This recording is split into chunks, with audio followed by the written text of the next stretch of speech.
السلام علیکم ورحمۃ اللہ وبرکاتہ۔ آج میں آپ لوگوں سے اخلاص نیت کے بارے میں بات کرنا چاہوں گی۔ دیکھیے، اس کے بارے میں بات کرنے کے پہلے میں آپ لوگوں کو آپ صلی اللہ علیہ وسلم کی ایک حدیث سنانا چاہتی ہوں۔ حضرت ابو ہریرہ رضی اللہ تعالیٰ عنہ نے کہا، میں نے رسول اللہ صلی اللہ علیہ وسلم کو یہ فرماتے سنا کہ قیامت کے دن سب سے پہلے ایک شخص کے خلاف فیصلہ سنایا جائے گا جس نے شہادت پائی ہوگی، مطلب جو شہید ہوگا، اسے اللہ تعالیٰ کی عدالت میں حاضر کیا جائے گا۔ پھر اللہ تعالیٰ اسے اپنی سب نعمتیں یاد دلائے گا اور اسے وہ سب نعمتیں یاد آ جائیں گی۔ تب اللہ تعالیٰ پوچھے گا کہ تو نے میری نعمتیں پا کر کیا کام کیے؟ تو وہ عرض کرے گا، میں نے تیری خوشنودی کی خاطر، مطلب اللہ تعالیٰ کی خوشی کے لیے تیرے دین سے لڑنے والوں کے خلاف جنگ کی، یہاں تک کہ میں نے اپنی جان دے دی۔ تو اللہ تعالیٰ اسے کہے گے کہ تو نے یہ بات غلط کہی کہ میری خاطر جنگ کی، تو نے صرف اس لیے جنگ کی اور جاں بازی دکھائی کہ لوگ تجھے بہادر کہیں، سو دنیا میں تجھے اس کا صلہ مل گیا، لوگوں نے تجھے دنیا میں بہادر کہہ دیا۔ پھر حکم ہوگا کہ اس مرد شہید کو منہ کے بل گھسیٹتے لے جاؤ اور جہنم میں ڈال دو۔ چنانچہ اسے جہنم میں ڈال دیا جائے گا۔ پھر ایک دوسرا شخص خدا کی عدالت میں پیش کیا جائے گا جو دین کا عالم، معلم، قرآن کا قاری ہوگا۔ اسے اللہ تعالیٰ اپنی نعمتیں یاد دلائے گے اور اسے سب نعمتیں یاد آ جائے گی۔ تب اس سے کہے گا، ان نعمتوں کو پا کر تو نے کیا عمل کیے؟ وہ عرض کرے گا، خدایا میں نے تیری خاطر تیرا دین سیکھا، تیری خاطر دوسروں کو اس کی تعلیم دی، تیری خاطر قرآن مجید پڑھا۔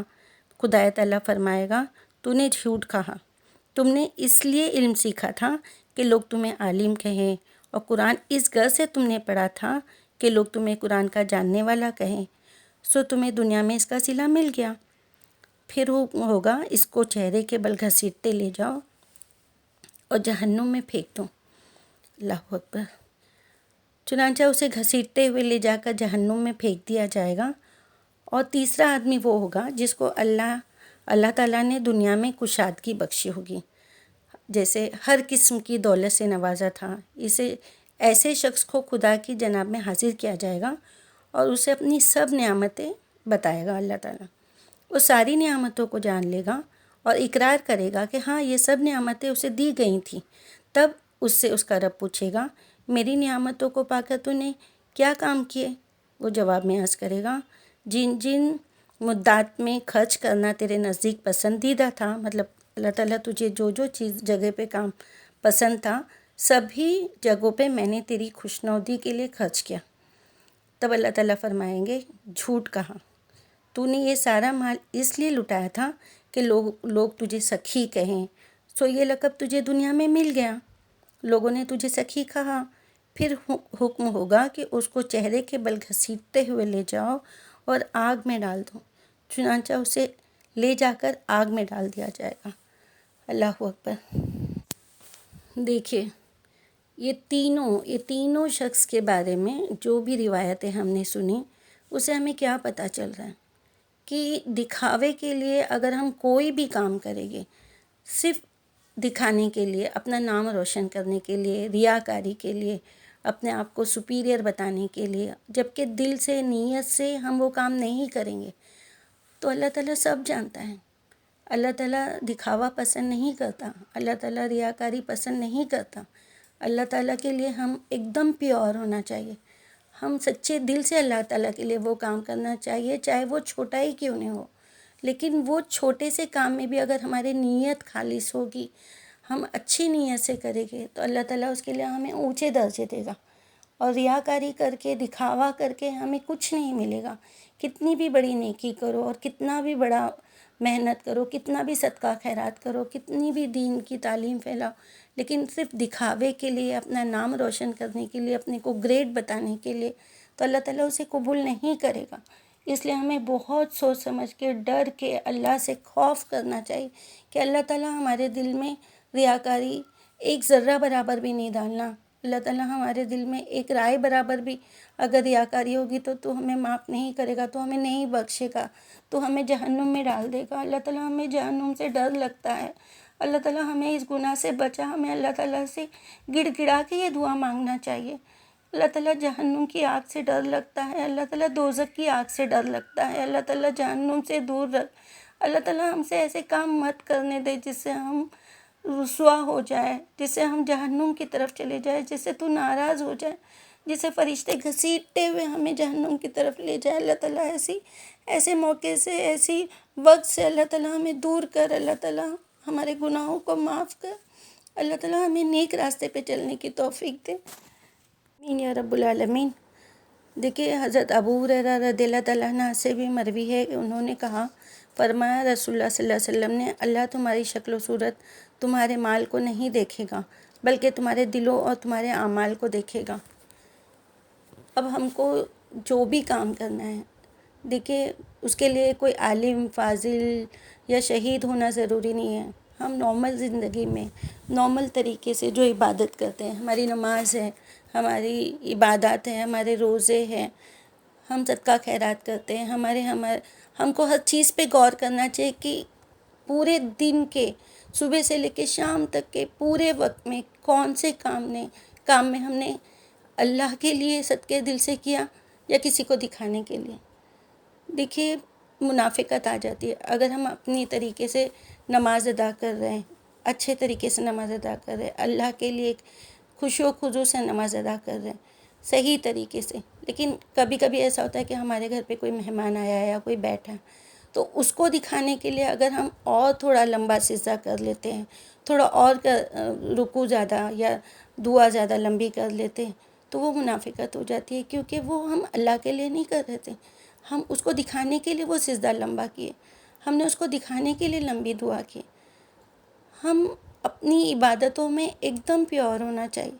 اگر ہم کسی کو صدقہ خیرات دے رہے ہیں تو ضروری نہیں ہے کہ اگر ہم نے کسی کے سامنے کسی کو صدقہ دیا اس کا مطلب ریاکاری کی، وہ نہیں ہے۔ کبھی کبھی صدقہ یا زکوٰۃ دکھا کے بھی دے سکتے ہیں، کیونکہ اگر کوئی نہیں دینے والا ہے، اگر وہ نہیں دیتا ہے، اس کو معلوم نہیں ہے، آپ کو دیکھ کر وہ سیکھ جائے تو وہ نیت الگ بات ہے، لیکن یہ ہے کہ دیکھو میں کتنا دیندار ہوں، میں دیکھو کتنی صدقہ خیرات کر رہا ہوں، اور پھر صدقہ خیرات کرنے کے بعد جس کو دے رہے ہیں اس کو تکلیف پہنچا رہے ہیں، اس سے اپنے کام کروا رہے ہیں، اگر ہم نے ہمارے گھر میں جو کام کرنے والے ہیں ان کو صدقہ دیا اور پھر اس سے ہمارے گھر کے 2 کام زیادہ کرا لیے، تو اس کا کوئی اجر نہیں ملے گا، ہمیں کوئی اجر نہیں ملے گا۔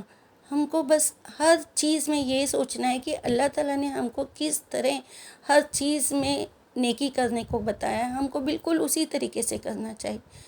اگر ہمارے عمل میں تھوڑا بھی یا نیت میں، عمل تو دکھنے کی بات ہے، وہ ظاہری ہے، وہ دکھ رہا ہے لوگوں کو، وہ تو گناہ ہے ہی، لیکن ایک عمل ہوتا ہے اندر دل میں، دل کے اندر اگر سوچ لے کہ ہاں اس کو دکھا کے میں کروں، یا میں یہ جو بیان کر رہی ہوں یا میں لوگوں تک یہ جو بات پہنچا رہی ہوں اس کی مجھے واہ واہی ملے یا مجھے تعریفیں ملے، لوگ میری تعریف کریں، تو اللہ نہیں قبول کرے گا۔ اللہ تعالیٰ ایسا کسی کے دل میں بھی نہیں لائے، اللہ ایسی نیکیوں کو ضائع نہیں ہونے دے۔ اللہ تعالیٰ جو نیکی تیرے لیے کرے خلوص نیت سے کرے، یہ اللہ سے ہمیں ہمیشہ دعا کرنا چاہیے کہ اللہ تعالیٰ اگر ہم روزہ بھی رکھ رہے ہیں تو اللہ تیرے لیے، اگر ہم نماز پڑھ رہے ہیں تو تیرے لیے، ہم صدقہ خیرات کر رہے ہیں تو تیرے لیے، ہم ذکر اذکار کر رہے ہیں تو تیرے لیے۔ دیکھیے ایک عبادت ہوتی ہے نا کہ ہم پڑھتے ہیں، وہ فرشتے لکھتے ہیں، ہے نا، فرشتے سنتے ہیں، اور ایک عبادت ہوتی ہے کہ وہ اتنی خاموش ہوتی ہے کہ فرشتے بھی نہیں سنتے، اللہ تعالیٰ اس کا 70 گنا زیادہ ہمیں اجر دیتا ہے۔ تو ایسی عبادت کرو کہ وہ چھوٹی سی ہو لیکن اس کا اجر بڑا ہو، اس کی نیکی بڑی ہو، اس سے اللہ راضی ہو جائے، اور وہی جو فرشتے ہیں ہمیں جنت کی طرف لے کے جائیں، جنت کے خوبصورت نظاروں میں ہمیں لے جائے، جنت کے اونچے درجوں پہ ہمیں لے جائے۔ ایسے عمل کرنے کے ہمیں اللہ تعالیٰ نے ایک توفیق دے، اس کے اللہ سے ہمیں دعا بھی کرنا چاہیے اور ہمیں کوشش بھی کرنا چاہیے، محنت بھی کرنا چاہیے، اور ریاکاری سے اور دکھاوے سے ہمیں بچنا چاہیے۔ اللہ تعالیٰ تو ہماری سب کوششوں کو قبول فرما دے پروردگار، آمین یا رب العالمین۔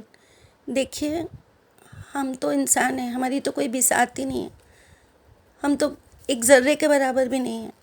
آپ صلی اللہ علیہ وسلم اتنی مبارک ہستی، اللہ تعالیٰ کے پیارے نبی رسول صلی اللہ علیہ وسلم، ہم جن کے امتی ہے، جن کی شفاعت سے ہم کو انشاءاللہ اللہ تعالیٰ جنت میں داخل کرے گا، ہمارے گناہوں کبیرہ گناہوں سے بچا کر اللہ تعالیٰ ان کی مرضی سے انشاءاللہ ہمیں جنت میں داخل کرے گا۔ ان کو تو اللہ تعالیٰ کی ساری محبت میسر ہے، لیکن انہوں نے ہر جگہ پہ دعا مانگی، چھوٹی سے چھوٹی بازار میں جانے کی دعا، گھر سے باہر آنے کی دعا، ہر بار وہ اتنی دعا مانگتے، تو ہمیں بھی تو دعا ہی مانگنا چاہیے نا اللہ تعالیٰ سے، کیونکہ کہتے ہیں نا کہ دعا مومن کا ہتھیار ہے۔ اور آپ صلی اللہ علیہ وسلم جب اتنی دعا مانگتے تھے، وہ اتنے استغفار پڑھتے تھے جبکہ ان کو ضرورت ہی نہیں ہے، تب بھی وہ دن میں 70 سے 100 بار استغفار پڑھتے تھے اللہ کو راضی کرنے کے لیے۔ پھر ہم کیا ہے بولو، ہمیں تو وہی کرنا ہے نا جو آپ کرتے تھے۔ تو اللہ تعالیٰ سے ہمیں دعا کرنا چاہیے۔ میں آپ کے سامنے آپ صلی اللہ علیہ وسلم کی ہی ایک دعا پڑھتی ہوں۔ اے اللہ، تیرے ہی لیے سب تعریف ہے، تو ہی آسمان اور زمین کا اور ان کا جو ان میں ہے قائم رکھنے والا ہے، اور تیرے ہی لیے سب تعریف ہے، تو ہی آسمانوں اور زمین کا اور ان کا جو ان میں ہے بادشاہ ہے۔ تیرے ہی لیے سب تعریف ہے، تو ہی آسمانوں اور زمین کا اور ان کا جو ان میں ہے نور ہے۔ تیرے ہی لیے سب تعریف ہے، تو ہی حق ہے اور تیرا وعدہ حق ہے، اور تجھ سے ملاقات حق ہے، تیرا قول حق ہے، جنت حق ہے، دوزخ حق ہے، سارے نبی برحق ہیں، محمد صلی اللہ علیہ وسلم برحق ہے، اور قیامت حق ہے۔ اے اللہ، میں تیرے ہی آگے سر تسلیم خم کیا، میں تجھی پر ایمان لایا، میں نے تجھی پر بھروسہ کیا اور تیری ہی طرف رجوع کیا، اور تیری ہی مدد سے دشمنان حق سے جھگڑا، تیری ہی طرف فیصلے کے لیے آیا۔ بس تو میرے اگلے پچھلے پوشیدہ اور ظاہر اور ان گناہوں کو جن کو تو مجھ سے زیادہ جانتا ہے معاف کر دے۔